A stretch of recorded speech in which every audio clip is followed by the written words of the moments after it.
بسم اللہ الرحمن الرحیم الحمد للہ حمدا کثیرا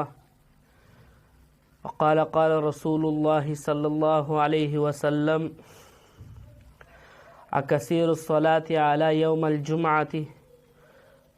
ولیلۃ الجمعۃ فمن صلی علی صلاۃ صلی اللہ علیہ عشرہ۔ نبی کریم صلی اللہ علیہ حضرت سیدنا انس بن مالک رضی اللہ تعالی عنہ فرماتے ہیں کہ رسول اللہ صلی اللہ علیہ وسلم نے فرمایا کہ جو شخص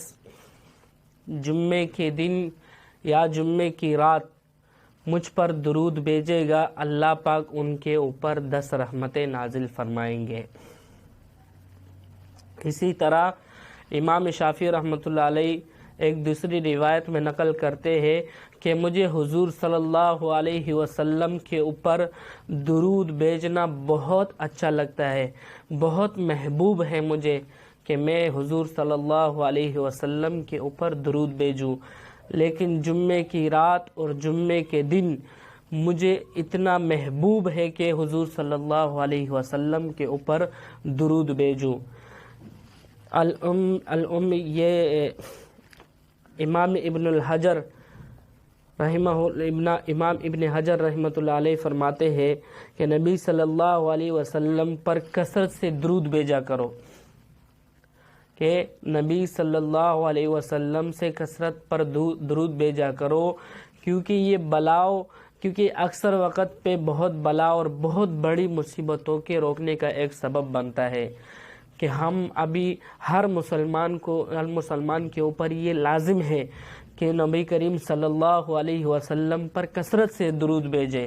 وہ حضور صلی اللہ علیہ وسلم جس نے پوری زندگی اپنی امت کو اپنے زبان پر جاری کیا تھا، پوری زندگی اپنی امت کا فکر تھا، ان کو اپنے امت کا درد تھا، اور ان کو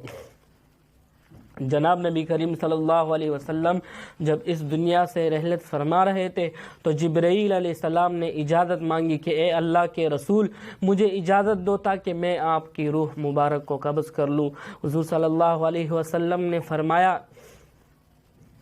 کہ جاؤ میرے اللہ سے کہو، اللہ سے فرماؤ کہ میرے جانے کے بعد آپ میری امت کے ساتھ کیا کرو گے۔ حضور جبرائیل علیہ السلام اللہ پاک کے پاس گئے اور کہا کہ آپ کا محبوب یہ کہہ رہا ہے کہ میرے جانے کے بعد میری امت کے ساتھ آپ کیا کرو گے۔ اللہ پاک نے فرمایا کہ جاؤ میرے محبوب سے کہو کہ میں آپ کے جانے کے بعد آپ کی امت کو تنہا نہیں چھوڑوں گا۔ کئی مرتبہ جبرائیل علیہ السلام اسی فریاد کو لے کر گئے حضور صلی اللہ علیہ وسلم کے حکم پر۔ اسی حضور صلی اللہ علیہ وسلم کی محبت میں ہم سب نے کثرت سے درود شریف پڑھنا ہے، ہم سب نے حضور صلی اللہ علیہ وسلم پر کم سے کم دن میں 70 مرتبہ درود شریف پڑھے، حضور صلی اللہ علیہ وسلم کو درود شریف میں یاد کرے، خاص کر جمعے کو اور جمعے کی رات کو حضور صلی اللہ علیہ وسلم کو درود شریف میں یاد رکھے۔